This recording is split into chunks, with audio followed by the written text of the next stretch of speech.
Bardown Beauties with Jesse Pierce and Kirsten Kroll. Two hockey minds trapped in bodies that can't skate. They may have never laced them up, but they'll break it all down with sharp takes and plenty of laughs. This is Hockey Talk, the Beauties way. Hello, good morning, good day, good afternoon. Jesse Pierce, Kirsten Kroll here. Kirsten, I want to start things off with remember last week when we said that Kirill Kaprizov was struggling, maybe he wasn't a superstar, he needs to score more, all of that stuff. We did say that, right? We said it. We did. And I will always hold myself accountable for the comments that I do.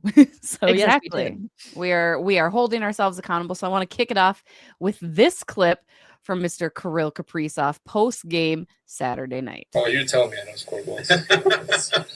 She scored tonight. Try don't think about it, but it's always sometimes in your head. But it's nice to win tonight and score. Yeah.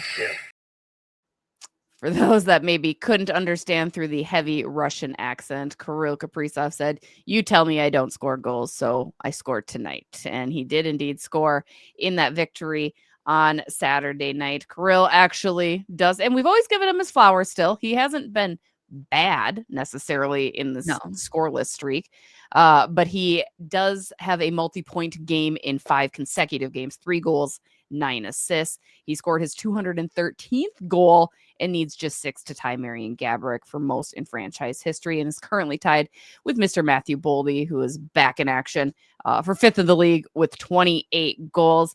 I'm just happy he did it. You know what? I'd like to say that we motivated him, us and the rest of our media colleagues. I'm happy to be bulletin board material anytime you need it. Honestly, that's what we wanted. We know this is the kind of game he can play. I just want, selfishly, I want Grand Casino Arena to just pop off after Kirill Kaprizov goals, because that's what they do. Exactly. And I want it for me, selfishly. I want it for the fans. I want it for Kirill. So let's just keep it on. I want it for Kirill. That's all. We just want the best for our sweet baby Russian Jesus, right? He's just I don't know. He has a baby face. Admit it. He does have a baby face. I just wasn't expecting to hear the word sweet baby Russian, that phrase in that context, in that order. It doesn't jive quite as well as you'd like it to. It doesn't. There's just something about it. But I love even his jovial manner. You could tell it was bothering him. And again, we've always stood by, he works hard. He's out there trying to do the right things, and it just wasn't coming for him. I think there needs to be more shots on goal sometimes for Kirill Kaprizov in order to get the end result of a goal. But you could tell the relief that he felt once he did score after being scoreless. I think it was 3 or 4 games at least, something like that. Something like that. Yeah, it's, you guys know what I'm going to say. It's a Monday morning. I'm not keen. We're gonna, you know what? I'm gonna make this sound bar that's gonna say Kirsten needs her coffee, or there's gonna be a Monday. Or it's a Monday. All things. Well, you know what? I have no excuse today. I'll be honest. I've had 2 full cups of coffee today. Maybe this is how I am. But yeah, go Kirill. Maybe this is just how I am. You were pretty cool though. They had the Hockey Day Minnesota, which we talked about a little last week. You got to be the out arena host. Is that what we call it when it's outside? Maybe. Let's not maybe coin that as the trademark, because it doesn't flow very well. No. Here is my thing on the outdoor Iowa Wild Classic. I'm so happy I did it. So thankful to be a part of it, because it was so cool. Yeah. I'm happy it's done, because I don't think I truly thawed out until 2 days later. So yesterday morning when I woke up, because I got home late Friday night from it, just freezing. At one point, I couldn't feel my toes. Yeah. So then I went into the heated tent. Shout out to Hastings for doing such a great job. Also, they have it every year at Hockey Day, just some heated tents. But this year I was especially grateful. But just the contrast of going from extreme cold to not extreme heat, but heat. Warm. Just the contrast. Yeah. My toes that were already frozen just hurt so bad, once they did start to warm up. So yeah, that's my thought on that. I was going to say something else and I lost it. But yes, I'm very thankful that I was a part of it. I'm just, kind of happy that I'm indoors now, and that is behind me. But I can say I was a part of it. You But could say also, you were part too, of it. another thing. Sorry, I cut you off. It was so cold. I was nervous. People were going to think I was drunk when I was like talking on the mic because my face was frozen. My mouth was not moving as fast as it normally does because it was so cold. So I feel like I sounded like I was slurring my words. Oh At one no. point, I'm like, no, it was just so cold. My A mouth little is fireball in frozen. that hot cocoa. Maybe a little. No. Well, we had some apple cider, not spiked, just regular apple cider. I don't think I sounded the best because I was like, it was just so cold. Like, I'm not Did made they to be talking in this weather. I know Flow Hockey and our friend Chris Peters had helped do a lot of that broadcasting. Did they keep a lot of like were your in-game situations similar to what they would be during a normal game, or like how did they navigate kind of that? Because I know like it was hard even from a broadcasting standpoint. I think it like timed out because it was just so cold they couldn't even broadcast the entirety of the game. I mean, were there those types of hurdles that you guys had to deal with too? Yeah, there were. Like, we had to scrap a couple of things because Flow Hockey's camera signal went out. They were without signal for like 20 minutes. Yeah. And then the FanDuel broadcast, they went through like 3 generators. So they also lost signal for a period of time because it was so cold. So there was some hosting hits that I had that we just had to scrap because we physically didn't have a camera or anything to do them. Like the video board itself went out at a couple of times. Yeah. Yeah. So everything was very similar. I would say the only thing that we really did more of was like stuff with the mascots. But otherwise everything was pretty on par. It feels very American Hockey League to do stuff with the mascots. Oh, they did. And then Crash like literally broke the battleship board and pieces went flying everywhere. And I got caught in the mix of the mascots and I genuinely was fearful for a moment in time there. You can go to the Iowa Wild's Crash's Instagram and there's a video of it. So I think you can see the look of just shock on my face. I didn't think it was going to go down the way that it did. And there was just me right in the middle of it all. Mascots I don't know how I feel about mascots. Most of them are fine. Some really scare me, particularly Star Wars Night at Wild Games. I cannot with Star Wars Night. I do not like Star Wars Night. The characters really scare me, especially Chewbacca. Don't like that at all. Come back, they will. Something that's my Yoda. Did that sound? That's Yoda. Yoda Star Wars. I didn't know what you were doing. Yeah, I was trying to do a segue into the Minnesota Wild being comeback kids lately, and do it in a Yoda way. I don't know. We're gonna move on. It's That's a Monday. For the best. We're gonna spare you all. The Minnesota Wild, Kirsten, as of late, switching gears back to them. Response goals, it seems to be the name of the game. You saw it on the road trip. You saw it against the Florida Panthers the other night. You saw it Saturday as well. 2 straight games where they had trailed throughout the most part. Matt Boldy shorthanded goal. Shout out to Matt Boldy coming back, getting another goal, 22 away from 50.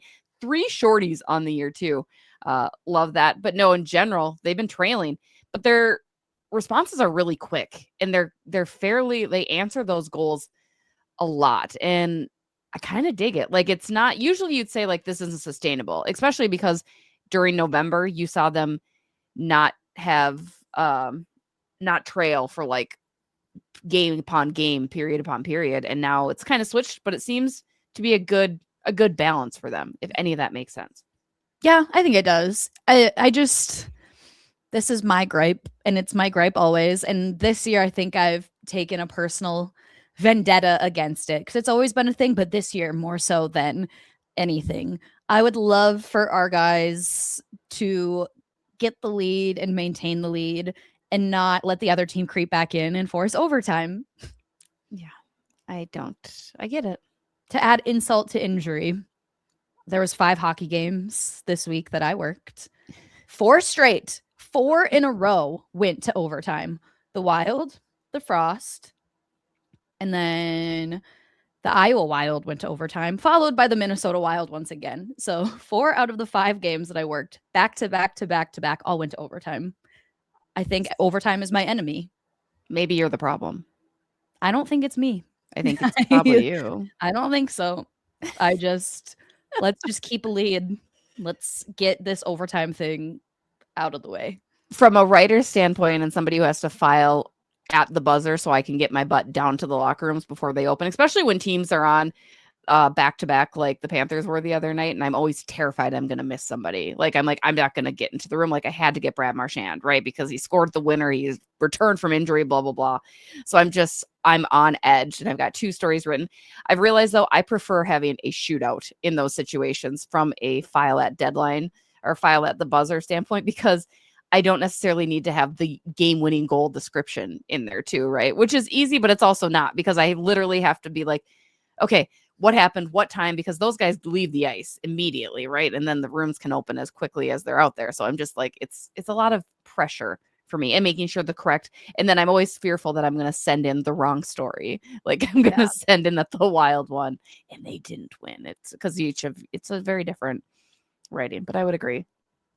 I don't care for them. That's a little behind the scenes of what goes on behind the written story. Everybody, me, I can leave immediately after the game. So when my time to go home and see my dog after, an exciting game, like once, you get through, I think part of it's like you expect it to end in 3 periods. And so then, especially when it's an 8:40 p.m. puck drop and they decide we're taking this to extra time and it's already midnight. Of course, boys. Every single time there's a late game, overtime.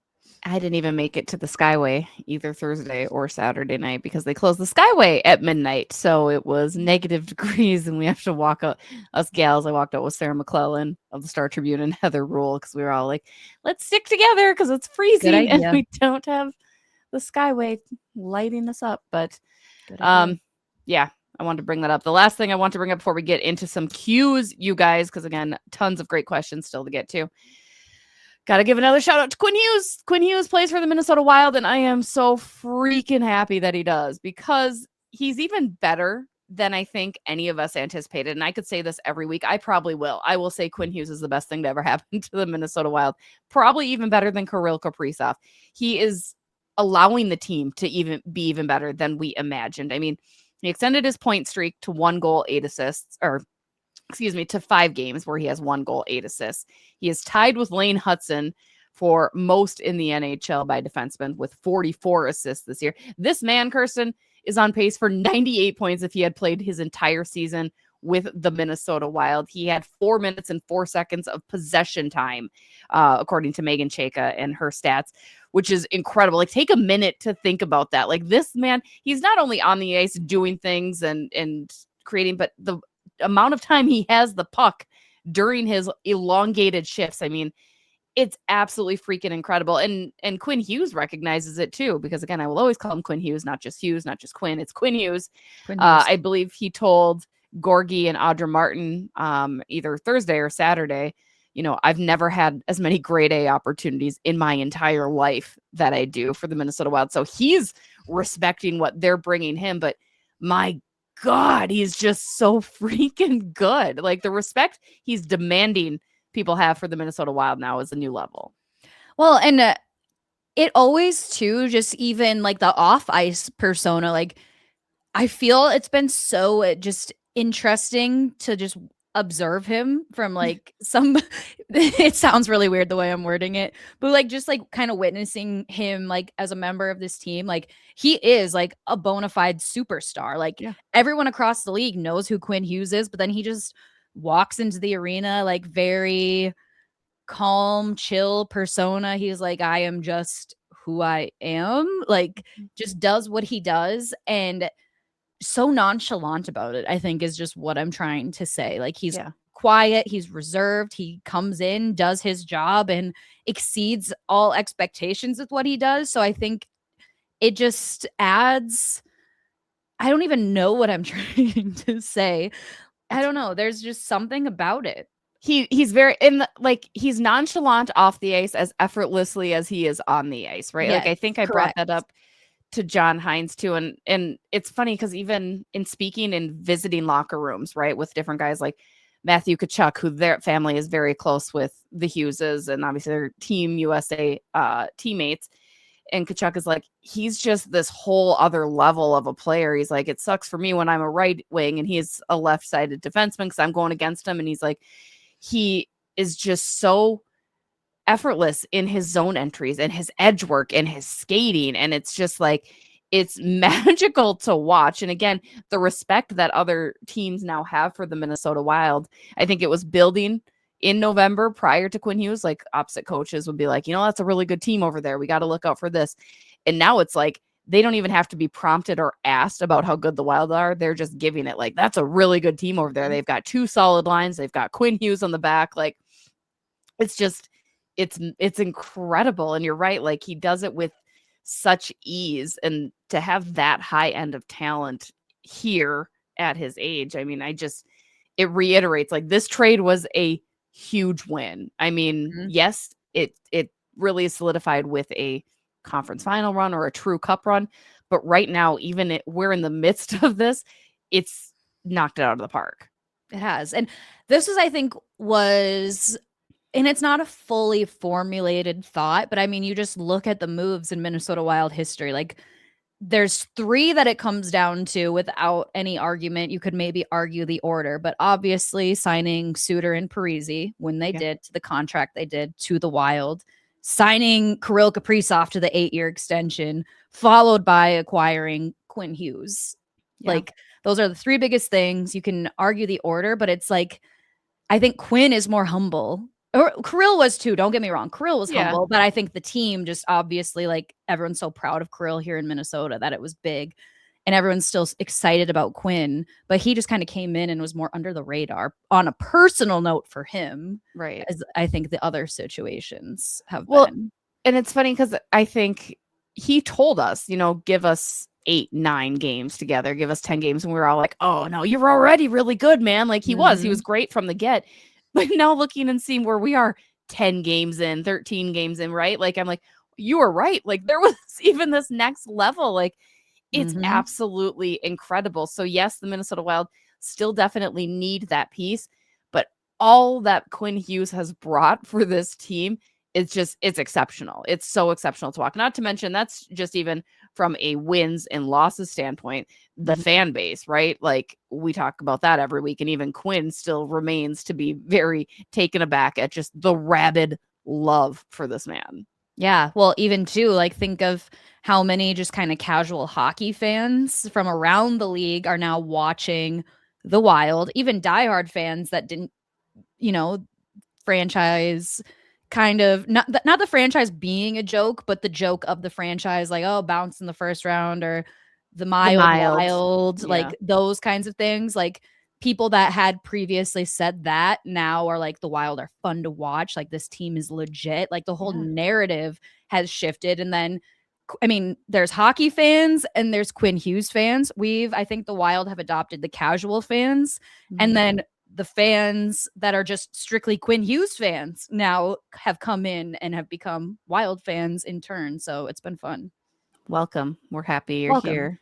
It's a good time. Buckle in. Hopefully we're looking at a good situation. 5 more games, Kirsten, before the Olympic break. They play again tomorrow on Tuesday against the Chicago Blackhawks. And then, they've got one more home game Thursday they play at home Tuesday, Thursday.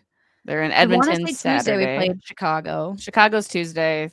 Then Thursday, I forget. So they do have a road game in between coming back home on Monday? Yep. They go for a one-off to Edmonton Saturday, and then they come back Monday against Montreal, and then finish before the break in Nashville. I think I think it's a weird back-to-back. So yeah, they've got one random one-off, but 5 games.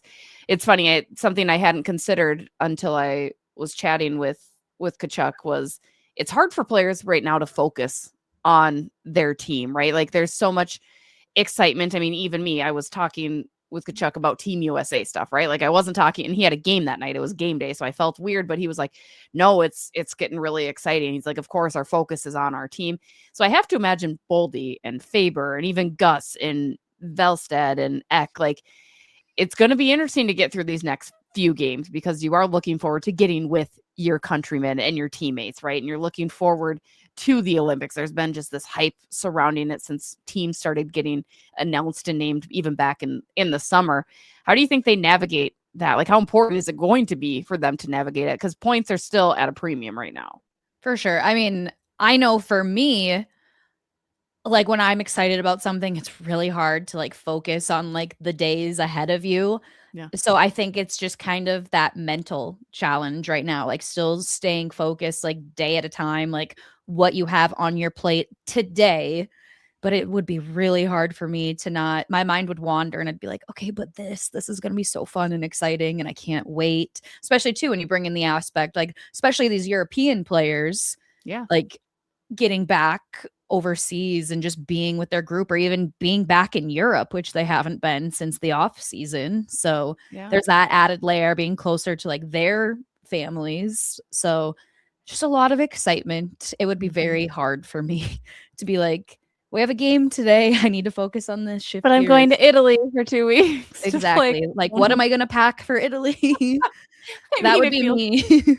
Yeah, your concerns and my concerns probably slightly different than what their worries are. I'd be like, oh, we get to get out of here. I did, and I've talked to a number of players recently about their concerns with the facilities, if there are any. Not one single player is worried about it, and I truly believe them. Like I've been told, so what? We've been lucky enough to have the best of the best facilities here in the NHL. So if we have to go back to like our roots and play in, a less than ideal situation, or, from what I'm told right now, they might have to be getting ready outside of the locker rooms because there's not enough.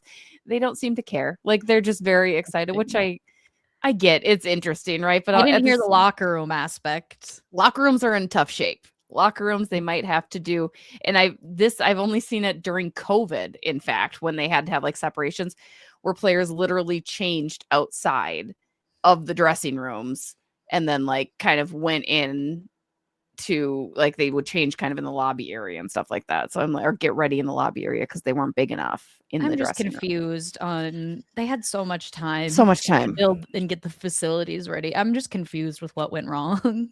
So much time, but either way, I'm excited to watch. I'm thrilled. I freaking love it. It's going to be great. We'll talk a little bit more Olympics and our Q's of the Beauties. But first, I want to talk about personal banking, you guys. I know it's so much easier just to stick with who you know, the bank that you've always had, but make a switch. Make a switch without the hassle to North American Banking Company. I did, and I could not be happier, you guys. They offer the best of both worlds: online banking, mobile banking tools, and when you want to go talk to a person, visit any of their 6 Twin Cities locations and do that. Switching banks, no hassle. North American Bank makes it easy, and they are one of the best. Go to nabankco.com. That's nabankco.com to learn more or visit a location near you. Member FDIC, equal housing lender. Kirsten, what are you going to do with all that money that you're putting away in the bank, squirreling away, if you will, aside from buying a new vehicle? Now I don't know what I'm going to do, because I was literally going to say get a new car. That's what I was going to do. Yeah, I don't know. That's me. Maybe go on a nice little trip too, to decompress from the car situation is what else I will spend it on. But I mean, we're giving love to our favorite sponsors, and also I don't know how you don't get this segue to use the money to buy Soda Stick stuff. Yeah, I don't know. You know what I'm going to say. It's a Monday. Oh man, that's just me. But anyways, moving on to something else, we love our friends at Soda Stick. And another thing that we have loved to say in Billy G we trust: good news for Wild fans. We're bringing back those shirts for a limited time only at sodastick.com. Don't forget to swing through the Hockey Lodge at Grand Casino Arena for the restocked 10D tees, where you can rep your favorite Minnesota Wild tandem with a Jesper Wallstedt and Philip Gustafsson Soda Stick collab. Available now only at the Hockey Lodge, plus the new Gus Bus matching hats. So don't forget to check out their online store also for your gifting. You can toss on Bardown Beauties at checkout for 15% off. So lots of options from our friends at Soda Stick. They're absolutely killing it. Spend some money there. Spend some money out at Bricks and Figs in Roseville. We introduced you guys to them last week. Right now, it is the 2nd anniversary and World Lego Day celebration, which has features and activities all week long out at Bricks and Figs Roseville. They've got the city build. They've got a scavenger hunt, pod racing, where participants can earn raffle tickets for daily raffle draws of prizes, culminating in a major raffle prize at the end of this weekend. Celebration kicks off Wednesday, the 28th. With World Lego promos running all the way through Sunday, including 50% off bulk. And they even have a Lego trivia night, which would be a ton of fun. Go check it out. Stop by the store between Wednesday and the 1st of February, to celebrate their anniversary and World Lego Day. Don't forget to use code SCORE10 at checkout for 10% off used sets on top of 20% off that they're already offering this week. My kids love Bricks and Minifigs. It's a ton of fun. Be sure you get out there and tell them that SCORE10, Jesse and Kirsten sent you. Cues with the Buttes, Kirsten. Let's dive into it. Let's do it. Minnesota sports fan wants to know, will Matt Boldy and Kirill Kaprizov each score 40 goals this season? They're both currently sitting at 28, 40 apiece for 97 and 12. Easily done. Easily done. I mean, if they continue the pace they've been on, yes, without a doubt. We're 50 for both of them is what we're going for. Yeah. Well, especially Kirill right now. He's heating up. Matt Boldy was hot before he was out for those few games. Yes. Yeah. 50 goals each. 100%. Let's talk a little Olympics too. KJ Carlson wants to know all the talk about the Olympics arena. Is there any concern from you on player safety? I mean, I think even without the arena concerns, there was concerns for player safety. Those guys are going to go there. They're going to play hard. They're going to give it their all. Inevitably, there's going to be players that come back banged up and some really banged up at that. Some of which we might not even hear about until the off season. What had gone on, that seems to be very typical hockey player fashion. Jonas Brodin. And Brock Faber. And Two broken ribs a couple of years ago. And then Bill's like, oh, he told you guys that. I forgot all about that, actually. Yeah, that's a really good point. Never forget. I never forget anything. Except maybe what my trains of thoughts are, because it's a Monday. Yeah, because it's Monday. But yeah, there's going to be concerns just even outside of arena. Maybe a little exacerbated because of the rink, but yeah, I don't think that they're going to put any of the players in a dangerous situation with the facility. Yes, it is shorter, but the guys will be able to adjust to that. I think us as media members sometimes do like to make a large hoopla out of things. It is weird. The thing that's bothersome is, like Kirsten said earlier, they had so much time to avoid this. It shouldn't even be a talking point, because there should be no reason that the facility is not ready and is not up to code and is not of the measurements that you are playing hockey on. That's just seems lazy to me in a lot of essence. Now I get there's probably a lot more that goes into building a rink than I'm aware of, but nonetheless, you hate to see it, but I think the players themselves are going to be just fine. Again, the excitement is going to surpass any concerns. I've even talked to some of the Minnesota Frost players who are going over and representing too. And likewise, they kind of giggled. They're like, well, nobody seems to care about us going and playing a week early. And if the men weren't over there, nobody would even be talking about the facility issues anyway. So they're not entirely wrong there, but no concerns from them either. That being said, Kirsten, Adam C. wants to know if the Buttes were going to try the Olympics, the Winter Olympics specifically, what are we competing in? It's going to be curling, skiing, figure skating. Outside of hockey, what would be the go-to, do you think? I would be so bad at any of them. Maybe curling, but I know curling is so hard. I wouldn't be harder good than at it looks. But I'm just thinking of a sport I can be planted on my feet. That's fair. Because what do I personally have the best chance at? It's something where my feet are on the ground, not on a 1-inch blade. Yeah. You can't be on skates. I can tell you be. that. They would probably kick you out. They'd be my like, this is a problem. Is off. It's not great. And I have flat feet. I've seen the struggles. Curl? Have you curled? Have you done the curling thing before? There's plenty No, of. but I want to. Oh, I we just should for sure know do it's that. really hard. I did it. I've done it 2 or 3 times now because we've had like it was all the rage for holiday company parties for a minute there, Mhm. right? So I know we went out there for once, and then I've done it with a group of friends the second time at 2 different facilities. Even it's fun. Like it's there's more that goes into it than you expect, right? Like it Mhm. is much more difficult than you assume. But I always laugh. I'm like, yeah, I can do it when I'm drinking. I probably could compete at the Olympics for it. It's It's fine. that liquid courage. Totally is. Like, I don't think I slipped, but it's yeah, you need to have the proper shoes, I would think, as well. I definitely Um, don't have those.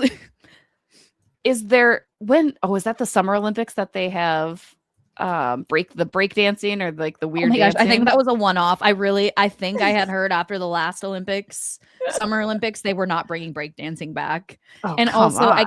I cannot confirm because I don't have like a source in front of me, but I had thought one of the issues with breakdancing at the Olympics was the person who was in charge of it wanted to be an Olympic sport or something, or like wanted to get their friends involved. So it was just So selfish.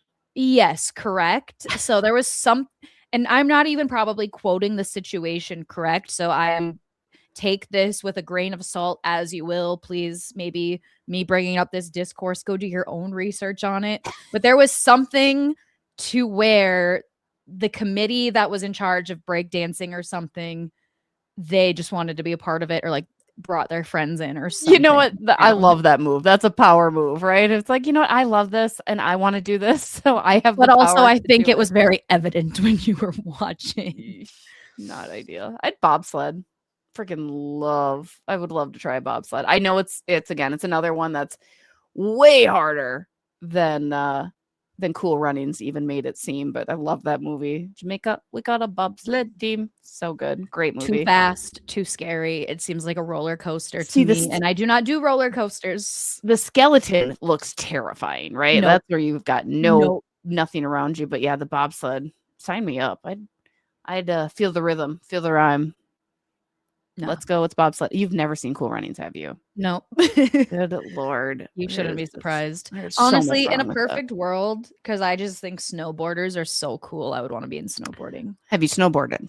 Yes, and I've Okay. only done it like once, and it was a long time ago, so I'm Yeah. still very much beginner. Yeah. But I was okay for my very first time going. My body I'm likes better at snowboarding. snowboarding than skiing. 100%. Like I and you're probably the same way. Like for whatever reason, my body feels more comfortable and knows what to do in the snowboarding position. Yes. Oddly enough, I'm a lefty in snowboarding, like the way my foot falls in front, but I did it in Colorado. I would go all the time. I freaking loved it. And of course, but I grew up in like that time where it was really cool to be a snowboarder, so I was just trying to be cool for a minute. And then I was like, I can't get off a chairlift though. So therein lies my problem. I'm not very good at getting off. I don't think I was good getting off the chairlift either. Yeah, fell every time. But we could do that. We should go to like Welch Ave. Hit up back to my territory where I grew up. I love. Well, I grew up in Rochester, but Welch was my favorite. That it's less crowded. The snow's a little bit better than Trollhagen or Afton. Like Afton's okay too. I don't mind Afton. That's up in my area. It's more secluded and like a little lower. Too. Yeah, like, it's not the first ski village you think of, at least up here in the cities. Yeah, I would do that. I'd love to hear what you guys think we should compete in, what you guys want to compete in the Olympics if you had the option. Final Olympic question, Kirsten, coming to us from Brad, 1983, Iowa. Which country wins gold for hockey next month? No one's going to like my answer. I don't like my answer. Canada. It's going to be Canada. Like Macklin Celebrini, period. Nathan McKinnon, Cale Makar, Sidney Crosby. I'm sorry, you haven't guys. even said Connor McDavid yet. Oh, yeah, Con. Like he's number 5 on that list of players that you just named. Like, I know he is. I'm sorry. They're good. It's going to be fun. Not that I hope everyone has a good time, but I want to just see some really good hockey games, right? Like I want to see even Sweden do some incredible things. I think their team looks really good. They've got 2 really good goaltenders, as we know. They do. They could be a lot of fun. Maybe inspired by the World Junior team as well. There you go. I don't know. Honestly, Canada, like, yeah, they were already good, but yeah, you add in Macklin Celebrini, who has just been literally single-handedly like wish San Jose this season. Like, wow. Mm-hmm. Like, wow. That's all I have to say. Yeah, they're fun. They've got a whole new group of fans out there too, which has been very interesting to witness, but love seeing hockey grow, get a little extra love. One final buy or sell before we let you guys go for this week's episode. Do you buy or sell that the Minnesota Wild blue line is set for the next 3 to 5 years with no major additions needed? Sell, because and I hate to say this, and you guys all know I love to I hate to say this because I love this player. Jonas Brodin raises major concerns for me, and he is a huge asset to your blue line. Yeah. Like, that man can't stay healthy. And I think that raises major concerns. And I don't know which part of his contract that his new no move clause is lifted, but I think it's really soon. Like, don't quote me. I want to say it was the end of this season that the no move clause. So he signed it in 2020, which goes through 27, 28. The no move, I believe, is for the first 4 years. So I think you can. I think he's active. Yeah. So it ended last year. So actually, it's no longer active. He can become a UFA after, let's see, 26, 27. So we got 2 more years. Him and Spurge, I think, are kind of near. Spurgeon's playing really well. Like, I don't mean to disparage him, but I think just in general, once this contract's up, which I believe, let's take a peek here. Jared Spurgeon contract is up. He's got 1 more year left on his. So those are 2 that have been such a staple on the blue line, right? And again, tremendous careers, but I would agree, like, you need to look at replacing them. Now, you do have Brock Faber. I've been loving what you're seeing from Damon Hunt, right? Mm-hmm. The Quinn Hughes question mark over there in the air, obviously. Jake Middleton has been a very good surprise. David Juracek still raises question marks. No, he has not panned out the way that we had hoped. And then even Zach Bogosian this season, just constantly in and out of the lineup due to injury as well. So I think there's solid pieces on the blue line, but there's a lot of question marks moving forward. Yep. Yeah. And I mean, I think that statement would have rang truer if you still had Z William. I'm not saying you should have kept him, not at all what I am saying, but that would help ring true because that was your young defensive prospect that everyone was just, you knew was going to do great things. So I'd agree. Selling on the idea. Not selling on you guys, though. You're the best as always. We appreciate you checking us out. Don't forget to check out all of our other Score North content. We got Judd's Hockey Show. They've got their own YouTube channel. Plus still plenty of football and Vikings talk, as well as Timberwolves. Twins are getting into the swing of things again. Score North has been awesome. Shout out to Soda Stick, North American Banking Company, and Bricks and Mini Things. On behalf of Kirsten and myself, thanks for checking us out. We will catch you next week. Go Wild.